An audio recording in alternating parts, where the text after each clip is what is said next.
这首传唱大陆的《牡丹江》真的很好听，但是青石板的老街方文山，你知道它曾经什么样吗？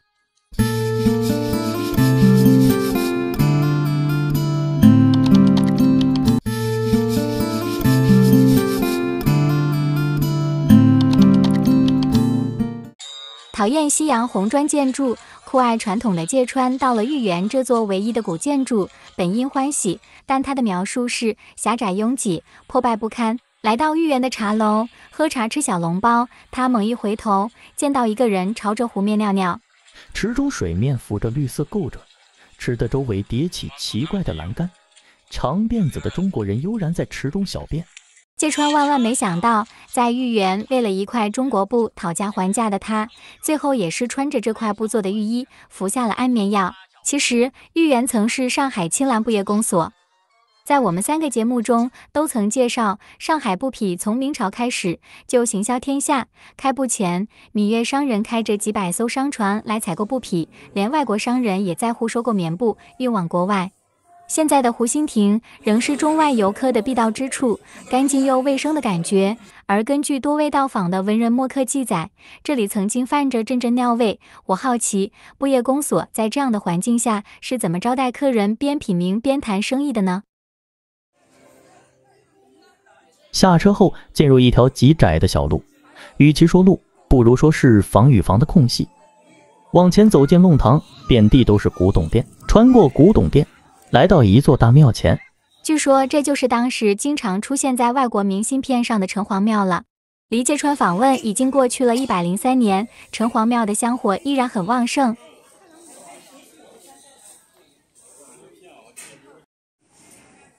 大殿正门上悬挂着城隍庙匾额。大殿内供奉的是鸡腿倭寇、守卫金山的霍光将军坐像，左右为文武判官。殿前还供奉着8位灶吏。据传，城隍庙初建时，城隍神派8位灶吏去城隍庙就职，搭船过江时被船工识破，就地化为石头人。而且城隍庙经历1924年大火后，竟然8座神像都幸免于难。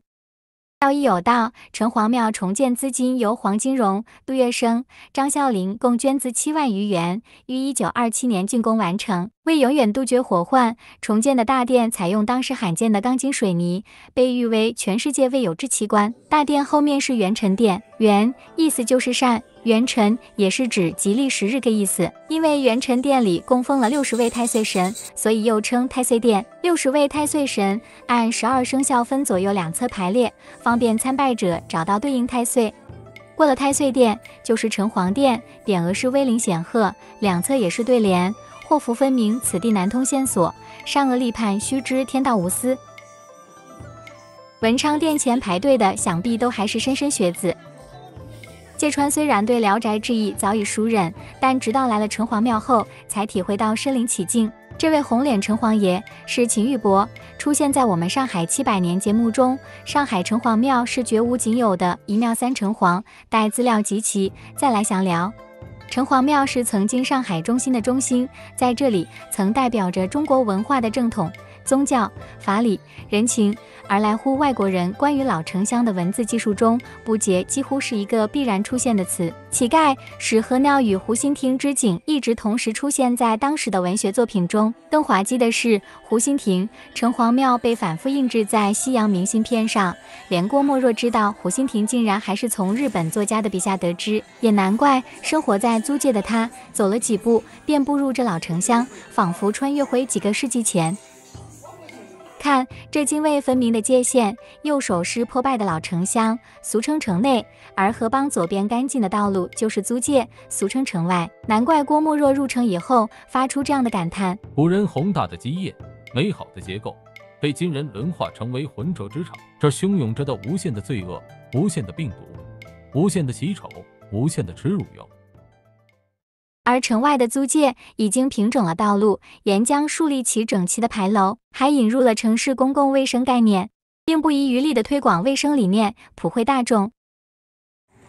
上海的开埠，现在来看很难说成是一段悲剧的故事，而恰恰相反，当那个时代赋予上海新的使命和机遇的时候，这座城市勇敢地走了出来，尽管刚开始是低下头的屈辱。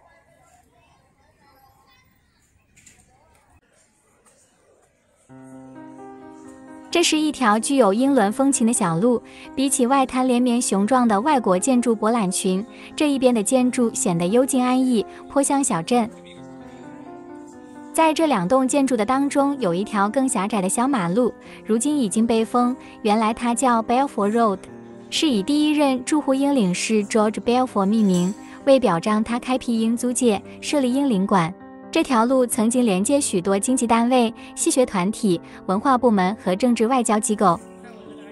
而这条如今仅存20米的重要道路的一头，指向的正是成也萧何，败也萧何的老英领馆。Balfour 成就了英国租界，但是因为他违反了英国法律关于驻外领事只能租地不能买地的规定，被撤职。顺便说下，买地的钱是 Balfour 自行垫付的。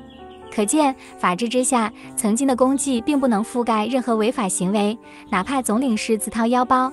英领馆花园内草木茂盛，果树成群，它们历经100余年的风雨与战火，存活至今。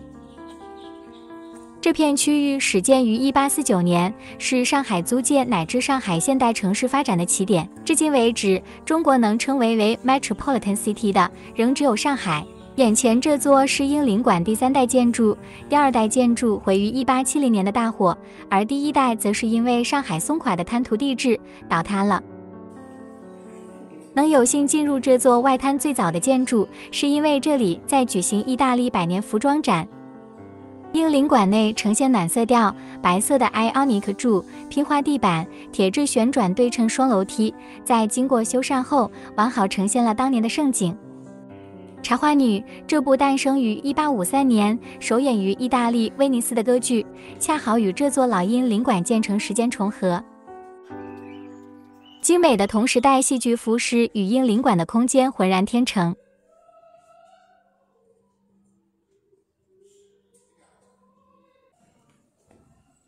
涉级而上，走在古老的水磨石楼梯，抬头是 Valentino 用800小时手工缝制的拖尾长裙。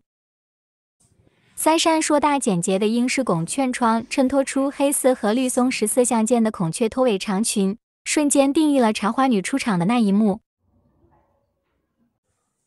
纯白棉麻的礼服与老建筑白色木窗混出了复古浪漫的独特欧洲风味。伴随上海阴冷潮湿的空气，一秒拉回呼啸山庄的场景。英领馆的建筑布局呈回字形，中间有一个天井。上海在1882年才能发电，这种设计考虑到整栋建筑的采光。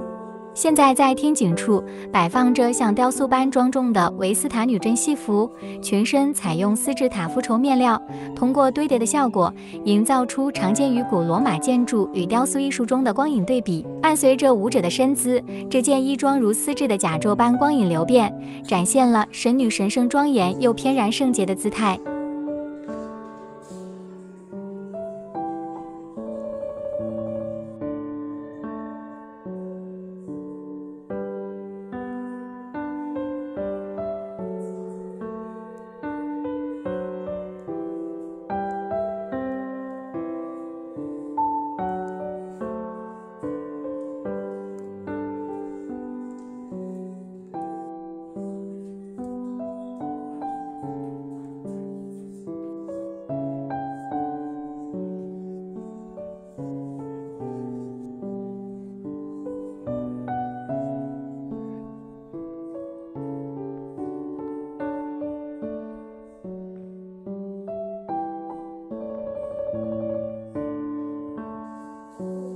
1943年，在母亲的裁缝店学习长大的 Fontana 3姐妹在罗马开设了自己的裁缝店。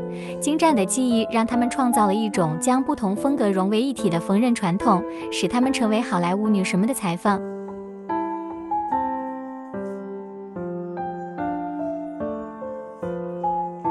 这件绿色丝缎、镶有绿色莱茵石、银色亮片的礼服，就来源于艾尔加德纳在《赤足天使》中的戏服。1953年，奥黛丽·赫本在拍摄《罗马假日》时，去了丰塔纳姐妹的店里试婚纱，留下相片。后来，根据这个婚纱形象制作了一款芭比娃娃，相片和娃娃放在一起，让人唏嘘时光与美好。展览最高潮处就是最后一间房间里汇聚的是电影里的戏剧化服饰，这让我想到曾经穿过这些服饰的活色生香的人，也想到19世纪中后期曾经在这英领馆漫步的 Ladies and Gentlemen。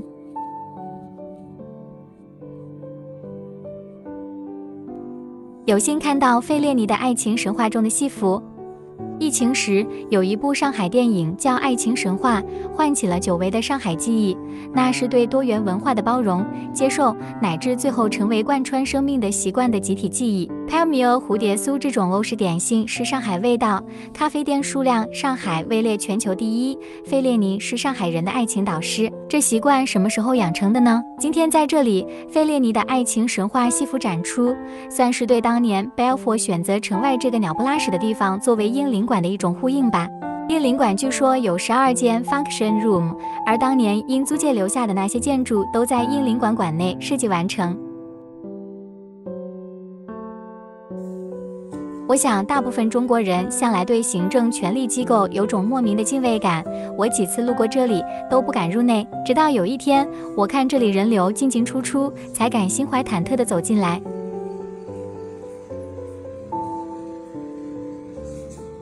面对这条宽阔的入口道，想象当年马匹在这里昂首阔姿地奔跑入内。贝尔佛领事，他老人家后来被贬官回了英国，领事由巴夏利爵士接任了。他坐在马背上，一路从大马路踏着一脚的泥泞，身后掠过的是发着傲臭的苏州河、江岸的棚户区，还有用异样眼神盯着他们的土著上海人。他的心里在为这座城市画着怎样的蓝图呢？